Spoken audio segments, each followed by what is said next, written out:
How to turn off notification of trending public content on your Snapchat account. Hi guys, today I will show you how to do this. Just follow the video until the end. You go first and you open your Snap. Then as you see when your Snap is opening, you go up and open your profile. Then when your profile is opening as you see, go here and click on settings. And then on settings, we search for an option of notification. This is. You will click and you will find here trending public content.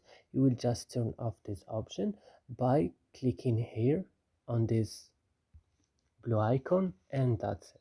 So I hope this video is helpful for you guys. Don't forget to like and subscribe. And see you next